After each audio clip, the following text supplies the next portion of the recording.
Hey there, fellow Bruces. I'm Theory Chum. This is Chum. Today in the ocean, we're going to be showing you guys some more about the sciences of FNAF, going to explain how agony works. I'm also going to be responding to Rytoast, who had responded to one of the emails I had sent in to him. And again, he probably will never know about that. So let's go ahead and dive in and get you fed.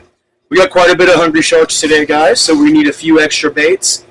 Look at these guys. They're all out here swimming around. They want some food. Anyways, so our bait today is going to be Fetch, the 1:35 a.m. epilogue, Coming Home, He Told Me Everything, the Prankster epilogue, and a special seasoning of the Fourth Closet graphic novel.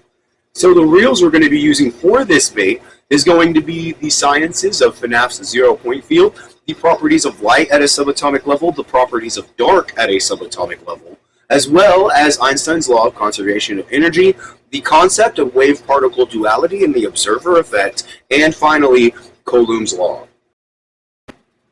To start with explaining the what, we need to understand exactly what the what is.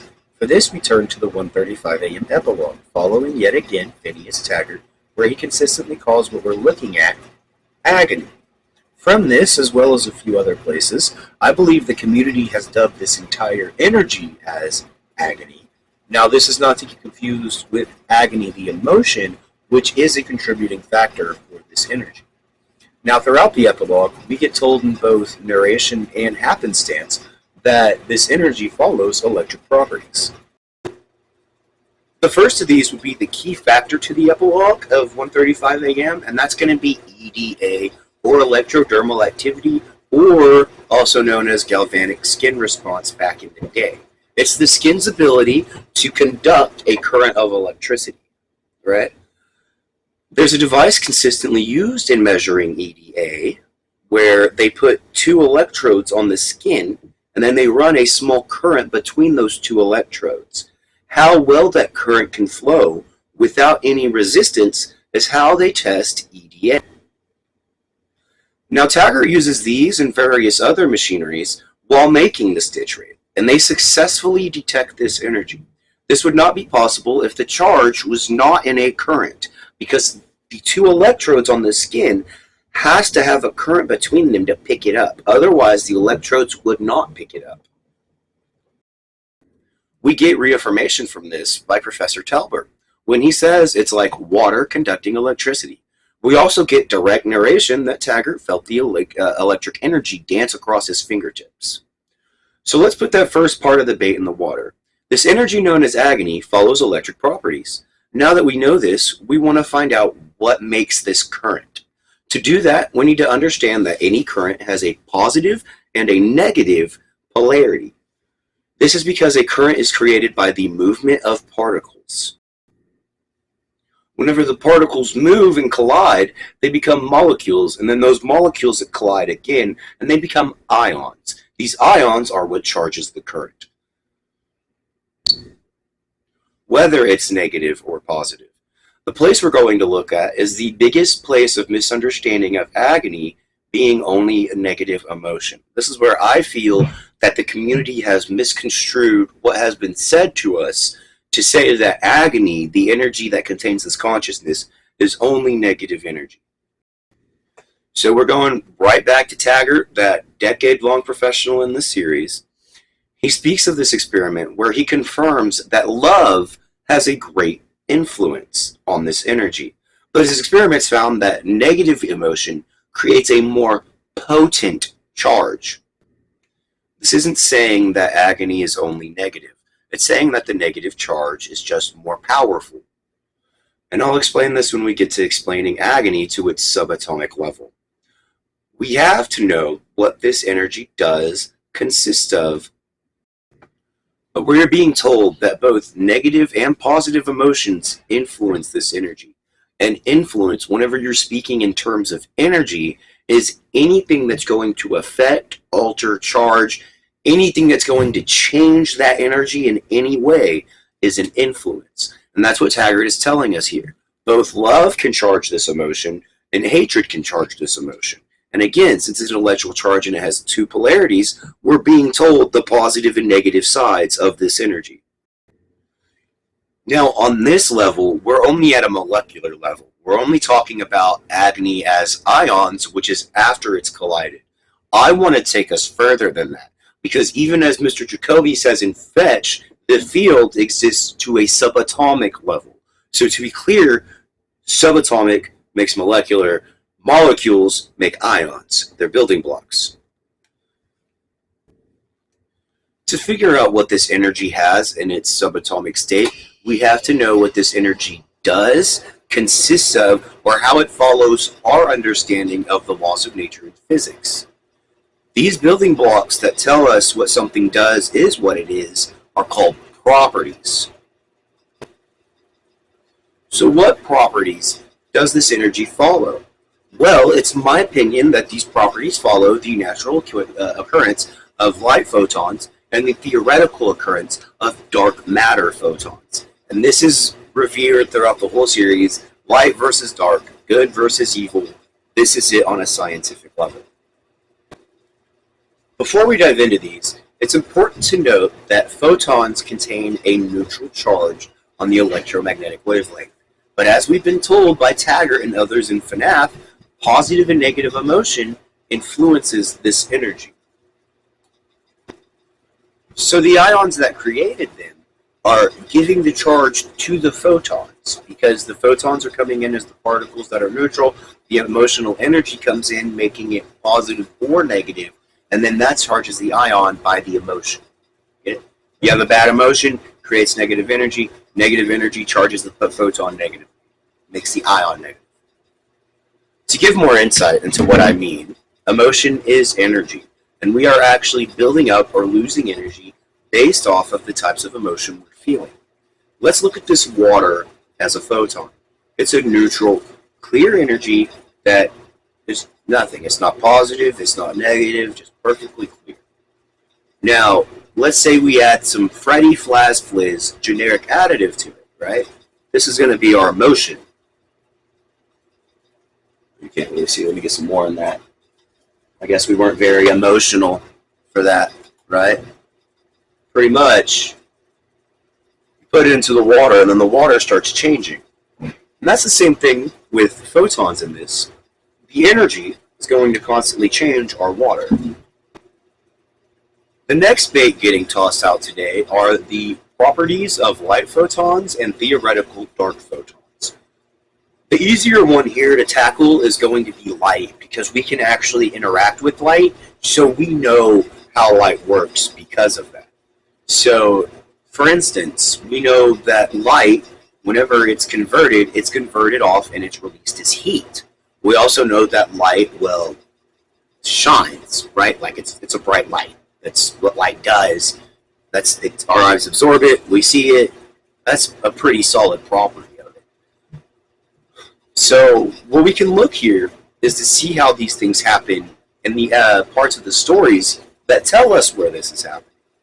We can actually look in a lot of places. There's a lot of signs throughout FNAF. I'm going to bring out the ones that are more obvious to those who wouldn't understand, even to a smaller level.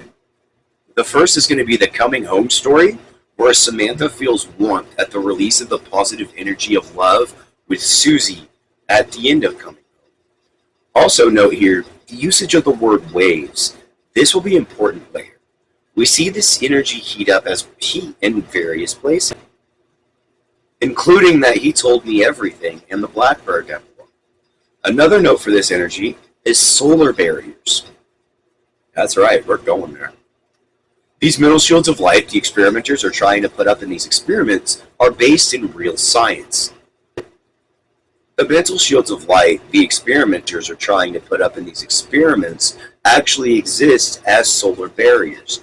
They get easily penetrated by electrons, which is a negative charge, whenever they get excited, allowing it to pass through.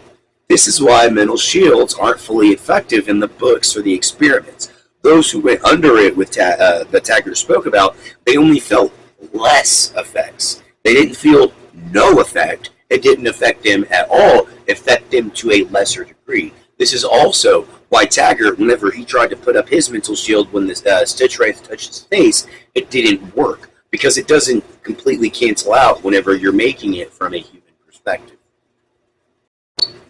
Another showing of light are going to be the flowers commonly referred to in FNAF. And yet again, we're with Phineas. We're shown he has a very strong belief in the essence of flowers. He believes that flowers can mimic the vibrations of emotional energy. Flowers absorb light and convert it through food through a process called photosynthesis. He says that flowers are the pure vessels for emotion. This would line up because plants are absorbing direct sunlight.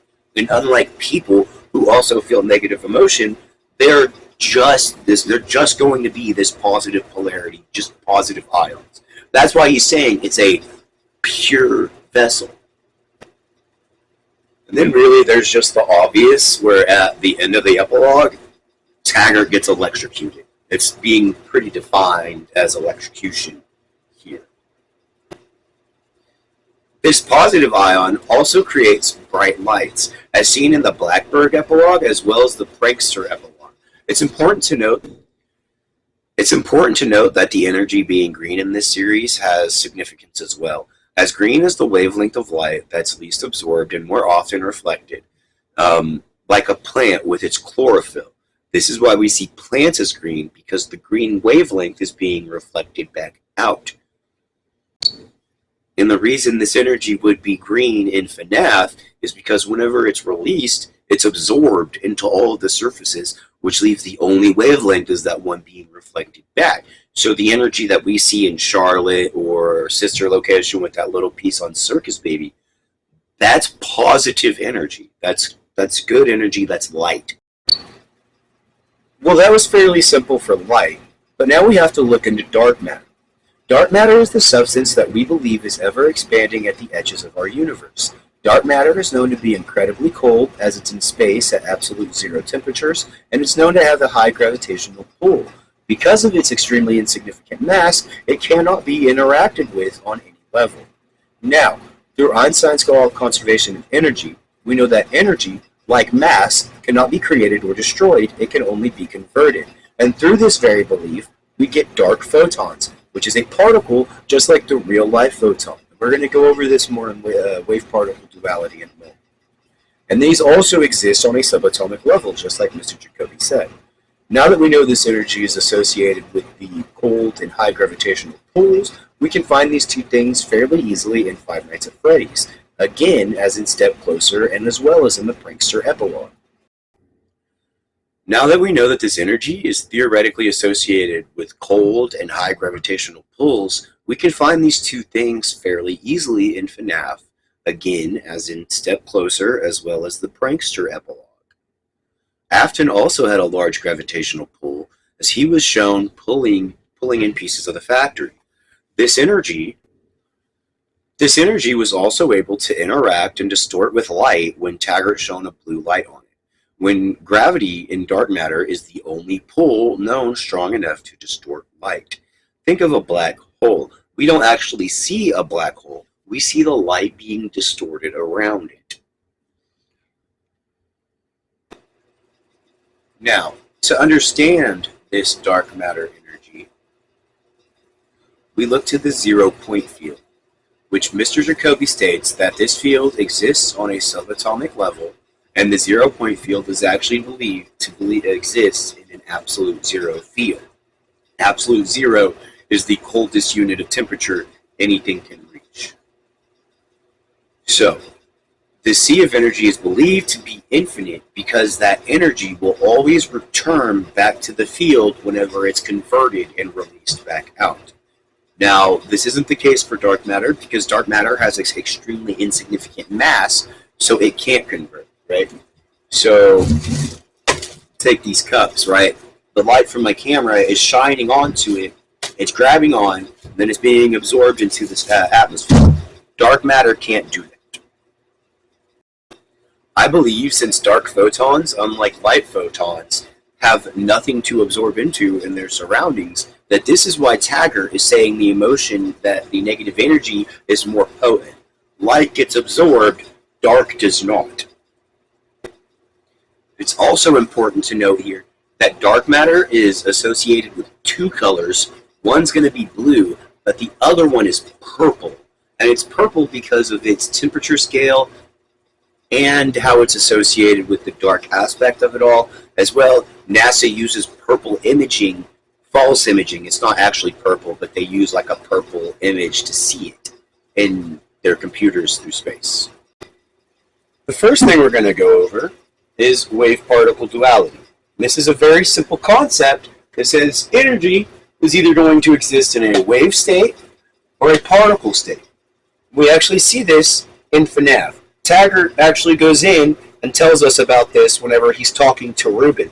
He makes the stunning difference between taking the energy of emotion and transmuting it, which means to alter or convert into physical energy, right? Now, what he also says in the epilogue, and I'm not an artist, like heads up, is he saying that as people, we naturally emanate the emotions out of us, right? And they come off. And remember, by my theory, these are all by photons. So what this wave, it's going to be measured by hertz, which is its frequency. Okay? You can't really see all of it. So now with this hertz, and since it's an energy that has a frequency, it's going to happen again and again and again. These combinations of fields is what's called the electromagnetic field. Now, these waves are all going to contain millions upon millions upon millions of particles. Wave-particle duality is pretty much taking those particles out of the wave and into an actual electricity. So we actually get told like 90 times, this is a total exaggeration, but a really big amount of times in the 1:35 a.m. epilogue, as well as the Prankster epilogue, as well as a lot of other places, that this energy changes when it's conducted. So, most popularly, wave-particle duality is known to be achieved by an interference due through a dual slit experiment. So pretty much, light would come in, it would be in a wave, and then from in between the slits, particles would come through, right? This is not what we're being told is happening in Five Nights at Freddy's. What causes the interference in Five Nights at Freddy's is whenever this is abducted, I guess that's not wrong, seeing after kidnapped kids, is whenever this energy is conducted to a conductive surface. To be clear here, we can tell that this is with the animatronics and a lot of other things because Oswald's dad used to work at a steel mill and into the pit. Steel is automatically galvanized through a process called mill galvanization, which gives it an ionic coating. That ionic coating is what allows it to conduct a charge. Now, let's go ahead and go into Shatter Victim. And to Cuban Fancy or anybody else who has worked on this theory, I am so sorry for my lack of art skills. So, we're going to go to FNAF 4.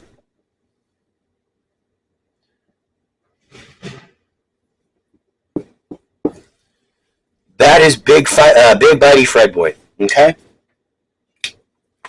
And then we have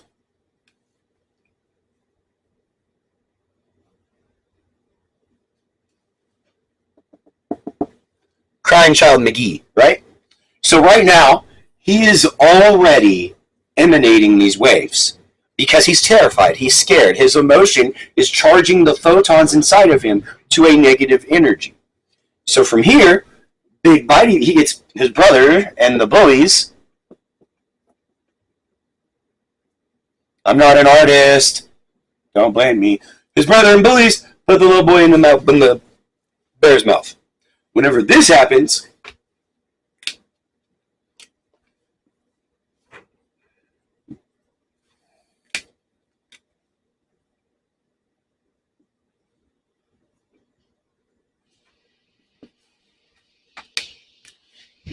his waves are then released in a big outward conversion because of the tragic moment. He gets bit, and upon the moment he's bit, the waves emanate and shoot further. We're also told about this energy wafting and lasting long by William Afton in the graphic novels. He says it came out, made everybody feel bad, it was there. So what happened is whenever the crying child got bit, all of the particles in his waves started getting stuck to everything in the surroundings, right? So you got the paper pals, which in the 1980s were made by were pressed by plates who were treated with galvanoplasty.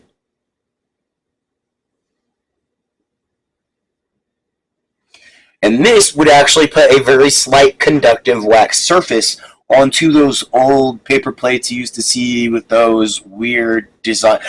Basically, the paper plates that paper pals are made out of.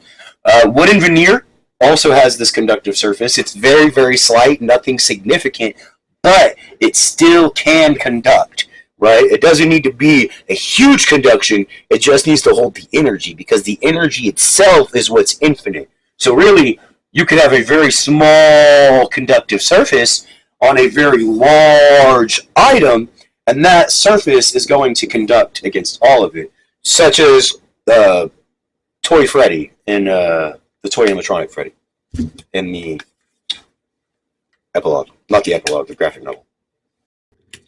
Now, and since this energy exists in a zero-point field and it lasts forever, the crying child's going to be stuck to all of his surroundings. This includes the animatronics, the paper pals, everything I've already talked about. The particles, it's not his like soul or ghost being fractured. It's the energy of his consciousness, which is a video for another day. It's the energy of his consciousness being conducted, having its particles taken out and conducted to all these different surfaces. This energy is also based in memory. So we're going to go to the fourth closet graphic novel. This is also going to be part of the video for another day. And then we look and see memories said over and over and over and over and over and over and over and over and over, which is telling us like this emotional energy is created in its memory. That's why whenever you look at the FNAF 1 game, you're seeing the paper pals on the walls. You're seeing. Now we're going to go into Coulomb's law a little bit, and this is going to explain how the positive and negative energies work against each other without creating or destroying them. Because remember, energy, by the law of conservation of energy, cannot be created or destroyed. It can only be converted. What it can also do is be repelled. And for this, we're going to look at Coulomb's law. This includes the law of attraction,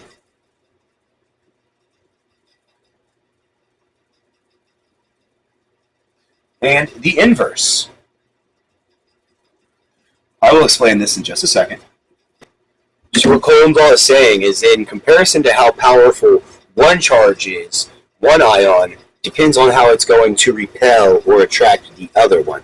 If you have one that's close to negative and close to positive, they'll push away because they're almost each other. If you have one that's super positive and then lowly positive, it's going to slowly attract even though they're the same, because that lower positive is getting closer to being a negative charge. We actually see this in the Cliff's epilogue, I believe. I'll put it on screen if I'm wrong about what epilogue. But Larson is going through it. He's trying to escape from Afton. Sorry. Larson's actively trying to escape from Afton. And he goes from there and he's like, well, look at this flower.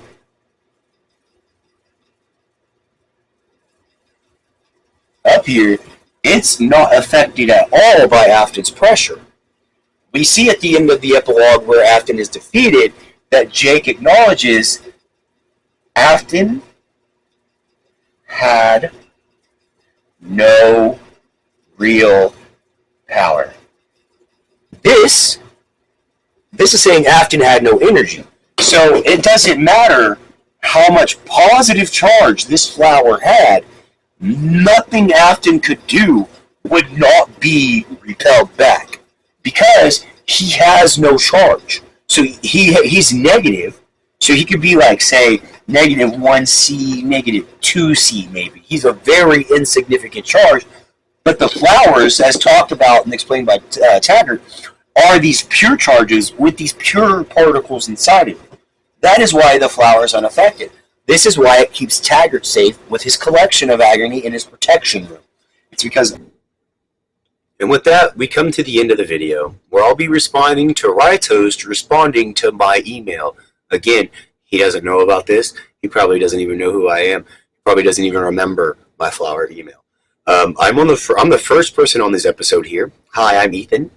And he actually does give me some credit. And he's understandably skeptical. Like, this is something that just have dropped on you. And you're just like, well, and he said it in the video, it could be a perfect synchronicity. It could happen. I don't believe it is. I had sent in my emails over the flowers withholding light energy, and he was doubtful that Scott intentionally put that stuff in his series. He even hit me with a meme from One Piece, in which, with the details I've shown in this video, I have a meme for him too.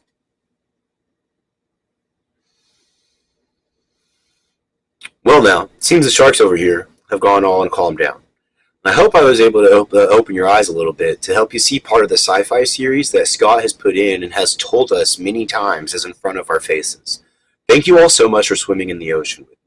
If you liked what you saw, hit that like button. And if you want to keep seeing more of this series, as well as many future ones to come, please swing your fingers on over to the subscribe button. Feel free to comment your thoughts and ask questions. I love to always interact and answer them, and I'll give you the best answer I can with all the citation and sources I can.